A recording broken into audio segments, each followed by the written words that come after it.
dinideprive mo ako na mabisita siya, at least may makausap siya na family. You know, I am telling you, he can stay in his room, he can stay sleeping for 24 hours. Kilala ko na yung tao. So, ang ibig sabihin dyan ni Miss Hanilet, na kung walang dalaw dyan, dinideprive, walang bisita Pangulong Duterte will stay sa kwarto, matulog kahit 24 hours na hindi lalabas. That's sign of depression talaga.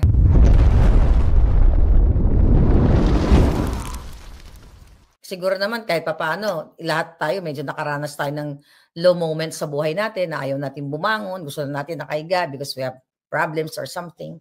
Nakakaawa ang PRRD. Saka sabi ko 'di ba, ang opinion ko lahat, attorney, puro lang suggestion ba. Sabi ko, hindi ba kayo pupunta ng Pilipinas, kukuha ng whatever, 'di ba? Parang ganun, 'di ba?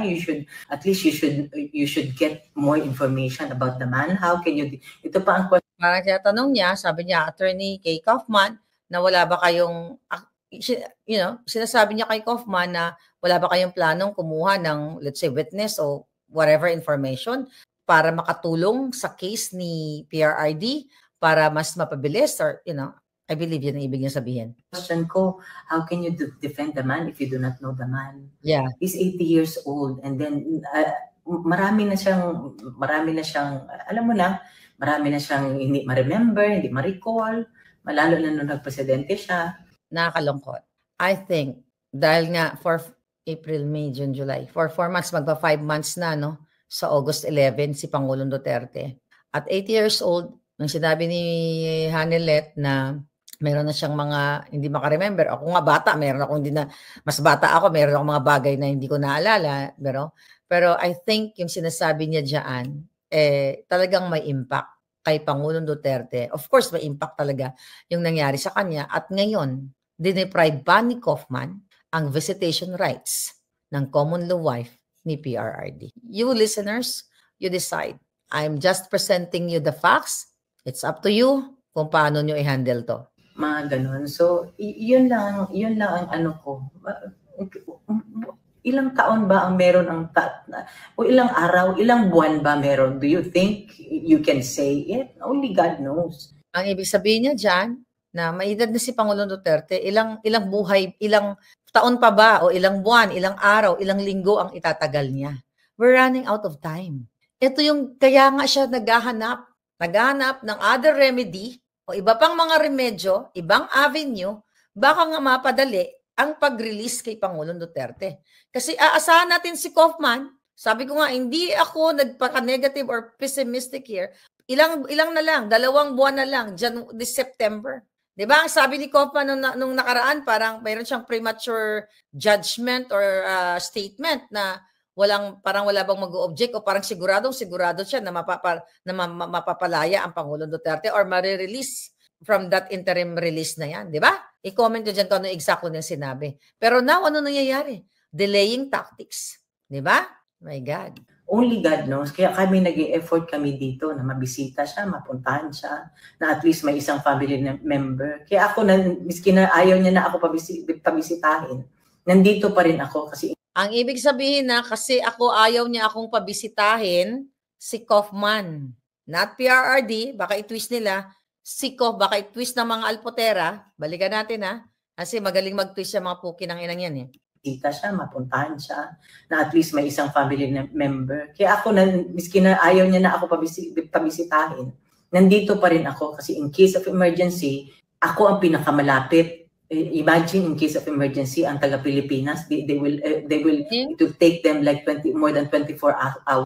Kahit sinuspende, kinansela ni Kaufman ang kanyang visiting, nagsistay pa rin siya kasi anytime kung anong may emergency, nandoon siya. Eto ba ang million, I don't know how much ang binayad kay Kaufman? Family Duterte, I'm just sad right now. Actually, nung napanood ko yung video na yan. Kasi kung ako palangga, sisintihin ko kaagad yun. Ako nagbabayad sa'yo. Sabihin mo pang, I know, binanggit naman na Inday na okay na silang magpamilya, wala silang mga gusot. Diba? Kahit hindi ko siya kaano-ano, alam natin na yung kanilang family is really open book naman yan. I will not allow this lawyer na binabayaran ko, nababastusin ang kapwa ko Pilipino. Wag na lang relative, hindi naman talaga sila relative. Ang kapwa ko Pilipino. I will terminate right there and then. Kung ako yon. I don't know kasi hindi pa naman siguro alam ni Inday, so let's give her the benefit of the doubt. Was to book a plane ticket just to come here, and it would cost them how many thousands of pesos para to. Kaya ako nandito, kaya lang siyempre naaawa ako. Mga nakakalungkot. Alam nyo, di ba mga pinapalabas na mga kadyotahan nga itong mga bangag Alpotera group? Alam mo kung wala itong pakialam kay Pangulong Duterte, hindi naman pupunta yan. Kung ito, wala nang pakialam kay Pangulong Duterte dahil yun ang mga pinapakalat ng mga gago, di ba? Ba't siya magtsatsaga dyan? Kung wala siyang pagmamahal sa kay Pangulong Duterte, di na siya nag-relax na lang yan. Nag-enjoy na lang yan. Alam mo ba, nasa higa ko, niyaya namin yan. Si Miss Hanet, kami ni Harry. Niyaya namin sa Bruges, niyaya namin sa Belgium. Ano ang sabi sa amin? Ay, hindi na lang. Hindi naman ako makapag-enjoy. Paano naman ako mag-i-enjoy? Andyan si PRRD sa loob. Alam mo ba doon ako humanga kay Miss Hanelet? Kung ang iba doon, okay, tara, mag-party tayo, ganyan. Family, sabi niya, hindi na lang. Pag natapos na lang ang lahat.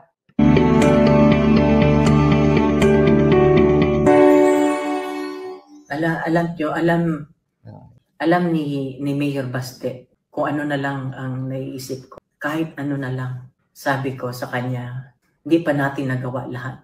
So nananawagan ako, alam ko every time na mga Pilipino, magdasal tayo.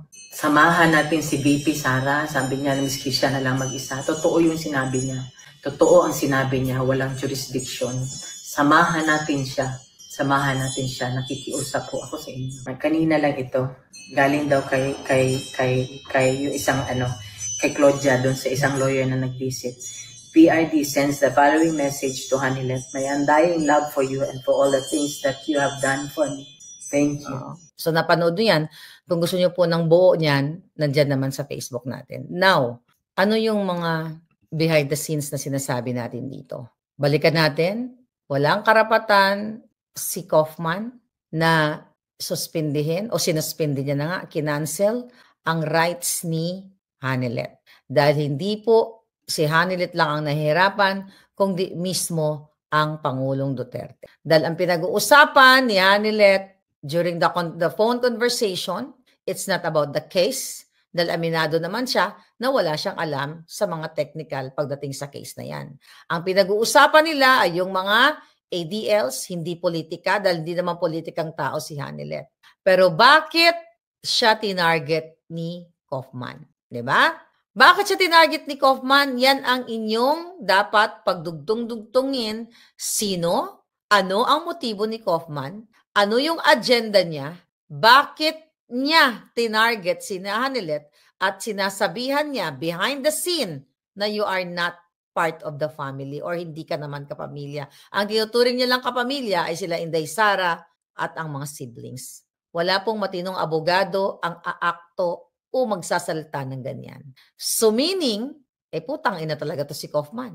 Dapat talaga siyang matanggal at mapalitan ng lawyer na mayroong puso na iniisip ang kapakanan ng kanyang kliyente. And I hope nanonood yung mga kaibigang lawyer o mga dating cabinet secretary ni Pangulong Duterte, sila Bingbong, sila Delgra, at kung sino-sino pa. You can advise the family. I don't know. I just don't know kung ano ang nila, yung strategy, yung paano sila nag-strategize, ano ang setup nila.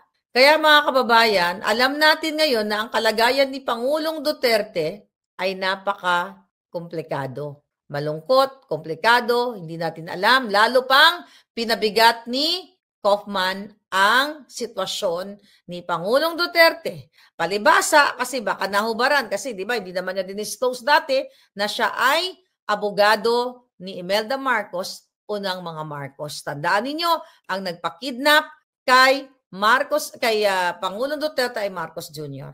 Alam ninyo, kung kayang nakawin ng gobyerno ni Bangag, ni Lisa Tanas, ang bilyon-bilyon o trilyon na pera ng bayan, kaya din nilang magbayad ng abogado para mag-twist ng mga bagay-bagay.